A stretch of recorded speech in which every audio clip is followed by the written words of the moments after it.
Regard, œil avisé, prunelles aiguisées, la midinale est aux aguets, par Pablo Pilovivien, tous les jours à 12h30. Bonjour Samia Ghali. Bonjour. Alors vous êtes sénatrice des Bouches-du-Rhône, maire honoraire des 15e et 16e arrondissements de Marseille. Alors c'est justement à Marseille qu'hier matin, lundi, dans le centre-ville, rue d'Aubagne, deux immeubles se sont effondrés. On parle de 5 à 8 victimes encore ensevelies sous les décombres. On en a déterré pour l'instant 2. Alors pour la Marseillaise que vous êtes, c'est un choc ou vous diriez que c'était prévisible ? D'abord, oui, c'est un choc, c'est une tristesse pour toutes ces familles endeuillées. Il y a un enfant, au moins un enfant dont je sais, dont la mère malheureusement était sous les décombres.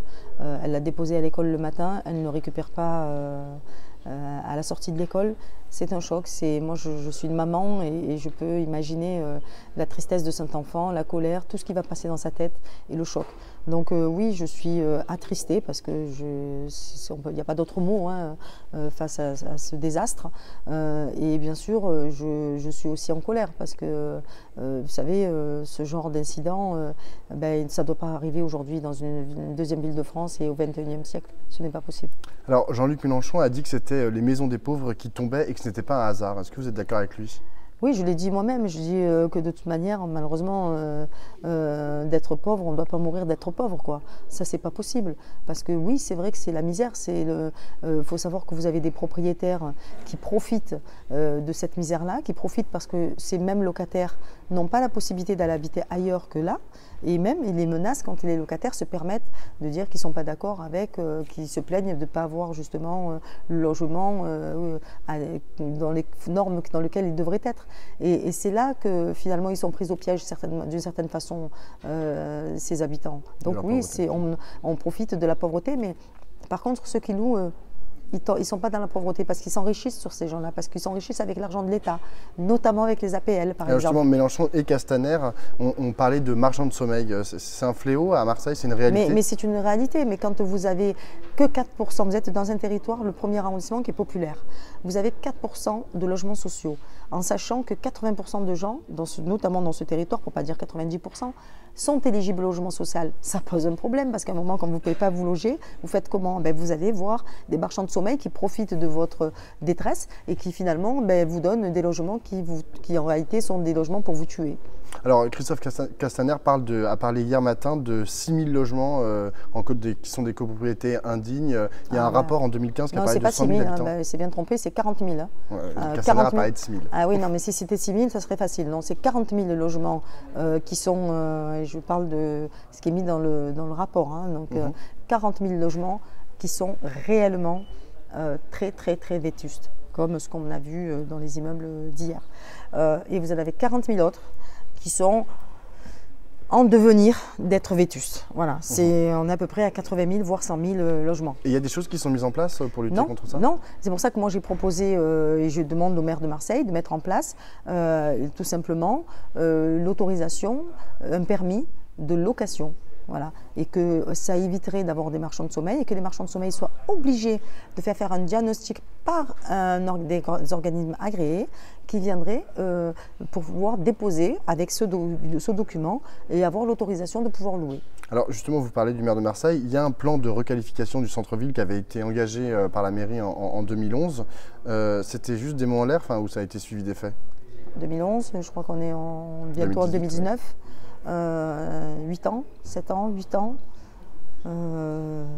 Voilà, 7 ans, 8 ans, quand on a des logements qui sont fragilisés, c'est long. Mais vous diriez qu'il y a un engagement des pouvoirs publics, que ce soit la mairie ou que ce soit l'État, en direction pour essayer de résoudre ce problème de logement insalubre ? Je ne peux pas dire ça, ou alors ça serait insulter la mémoire de ceux qui sont sous les décombres et qui n'ont pas encore été sortis des décombres. Je ne peux pas dire ça, moi. J'en sais rien. J'attends de voir ce que l'enquête va dire. J'attends de voir la responsabilité de qui. Et après, à partir de là, on dira les choses. Mais pour l'instant, je pense que par respect aux personnes et aux familles, il faut garder de la distance avec cela et de la pudeur. Alors, ça fait 23 ans que Jean-Claude Gaudin est maire de Marseille. Comment est-ce que vous qualifieriez l'état de la ville aujourd'hui ? Alors moi, j'ai pas envie de parler que de Jean-Claude Gaudin parce que ce serait trop facile que de mettre la responsabilité sur un seul homme. Il y a une majorité municipale. Il y a une majorité municipale qui est là depuis 23 ans. des adjoints qui sont là depuis 23 ans, qui ont ces postes d'adjoints et des fois les mêmes postes. Je n'ai pas besoin de qualifier quoi que ce soit. Je crois que les Marseillais font d'eux-mêmes le constat de la situation. La question des écoles que j'ai portée, notamment sur la question des écoles délabrées qui sont dans une situation qui était dans une situation inacceptable. Il a fallu que ce soit la presse qui finalement vienne révéler la réalité de ces écoles pour que la mairie de Marseille daigne sortir comment dire, du mutisme et daigne sortir du déni pour aller faire des travaux. Mais c'est pas normal. C'est pas normal. Je veux dire, même pire que ça. Il fallu que ce soit l'État, dans le cadre de la politique de la ville, qui vienne abonder pour que la ville puisse faire les travaux, rattraper le minimum vital pour les écoles. Alors, vous dites que les Marseillais vont se rendre compte d'eux-mêmes de l'état de la ville de Marseille. Ils s'en rendent compte, hein. Après c'est peut-être à eux à décider de quelle ville ils veulent. Mais demain. alors, quand on voit les premiers sondages qui sortent pour 2020, pour les municipales 2020, c'est la majorité sortante qui serait a priori reconduite. Oh, vous savez, les sondages. Moi, en tout cas, pour mon expérience personnelle, je parle là. Aux primaires, c'est des sondages qui me donnaient à 3% et je suis arrivée en tête du premier tour des primaires. Alors vous savez, les sondages, d'abord la campagne, elle n'est pas lancée, c'est long, on est à 2 ans de l'élection municipale, c'est long, je vous assure que c'est long, tout peut arriver. Et puis encore une fois, il n'y a pas de candidat déclaré, il n'y a pas de... Donc il n'y a pas de candidat déclaré, mais pourtant Patrick Menucci et Henri Gibraillel ont déjà annoncé que, a priori, ça pourrait être vous. Non, ils n'ont pas annoncé que ça pourrait être moi. Ils ont dit que si c'était moi... Vous étiez la candidate légitime ou naturelle. Voilà, ils ont dit que j'étais la candidate légitime, je les en remercie. Et je sais que c'est ce qu'ils pensent, et ils ne sont pas les seuls, ils sont plusieurs à le penser, plusieurs personnes me le disent, ça me rassure, c'est bien.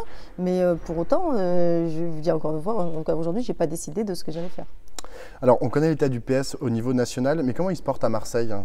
Est-ce qu'il va aussi mal ou est-ce que vous arrivez à résister? Alors, je vais vous dire une chose, je ne me suis jamais préoccupée de l'état et de la santé du Parti socialiste. Moi, je suis de gauche, je suis socialiste, mais dans mes convictions personnelles. Ensuite, le PS, l'appareil, je ne suis pas dans l'appareil, je ne suis pas dans la machine du PS, je n'ai jamais vraiment souhaité l'être d'ailleurs, et je suis toujours restée à l'extérieur de ça. Moi, je suis une femme libre, alors où le PS comprend et il avance, et s'il n'a pas envie de comprendre, ben, il régressera, encore une fois, un grand peu plus que ce qu'il a déjà régressé. Bon, ici, maintenant, les dirigeants nationaux ne sont pas capables de regarder les erreurs qu'ils ont fait par le passé, ils sont capables de reproduire les mêmes erreurs, ben ça, j'y peux rien. Hein. Oui, mais par exemple, est-ce qu'il y a toujours du monde dans vos sections? Vous savez, moi, je peux vous dire une chose, c'est que moi, d'abord, je n'ai jamais été secrétaire de section, je n'ai jamais souhaité être secrétaire de section. Je n'ai jamais... je ne suis jamais rentrée là-dedans, donc moi je ne peux pas vous parler de quelque chose dans lequel je ne m'inscris pas. Oui, mais sur le terrain, vous avez l'étiquette socialiste. Ah non, mais moi si vous venez sur le terrain, vous verrez que les gens, je ne sais pas ce qu'ils sont, je ne sais pas, voilà, mais les gens, je sais qu'il y a beaucoup de gens qui me soutiennent. Et il y a des gens qui vous disent, et moi il m'est arrivé des gens qui me disent, Madame Gagné, au présidentiel, nous on vote Front National, par contre on vote pour vous. Mais je ne sais pas comment l'expliquer, hein, mais c'est comme ça. Et des gens qui sont de droite et qui me disent qu'ils sont prêts à voter pour moi demain. Donc c'est pas... et je veux surtout pas m'inscrire justement dans quelque chose qui serait sectaire. Et je pense qu'aujourd'hui, il faut dépasser ces questions justement de sectarisme et de partis politiques qui des fois nous enferment. Alors on entend parfois que Jean-Luc Mélenchon pourrait se lancer dans la course à la mairie de Marseille. Ça vous semble possible? Est-ce que ça pourrait être intéressant? Jean-Luc Mélenchon fait un peu ce qu'il veut, c'est le dernier de mes soucis. Voilà. S'il veut aller à la course à la mairie de Marseille, il fait un peu ce qu'il veut. Alors c'est le dernier de vos soucis, mais quand même, dans les sondages, j'y reviens, il était quand même en 3e position, avec un score Encore une tout à fait fois, honorable. dans un sondage, aujourd'hui vous prenez le sondage des européennes, c'est plus le même d'il y a 15 jours ou d'il y a un mois. Donc vous savez, l'affaire de sondage, encore une fois, je n'ai pas envie d'entrer là-dedans, moi ça ne m'intéresse pas. Ce que je sais, c'est les Marseillais. Sauf que je sais une chose, c'est que Jean-Luc Mélenchon, je ne suis pas sûre que ce soit vraiment Marseille qui l'intéresse. Jean-Luc Mélenchon, il a bien montré que quand on se moque de l'accent marseillais ou de l'accent du Sud, c'est que c'est qu'on ne se sent pas complètement finalement dans la ville dans laquelle il est élu. Mais je peux comprendre, il est parisien à la base, donc je peux comprendre que lui, l'accent, ça le fait rire, comme ça peut faire rire beaucoup de Parisiens ou beaucoup de gens du Nord. Mais moi, je suis fière de le porter, comme tous les Marseillais. Et donc voilà, après, Jean-Luc Mélenchon, j'ai constaté qu'hier, par exemple, il n'a pas pu venir très tôt dans sa circonscription pour être là auprès des habitants. Il est arrivé très tard, bon, moi je comprends, hein, mais parce que sa vie, elle est parisienne. Mais il était candidat à la présidence de la République, je ne sais pas ce qu'il fera demain, mais pour être candidat à la mairie de Marseille, à minima, il faut au moins être en symbiose avec les sujets et les Marseillais. Merci beaucoup Samia Ghali. Merci.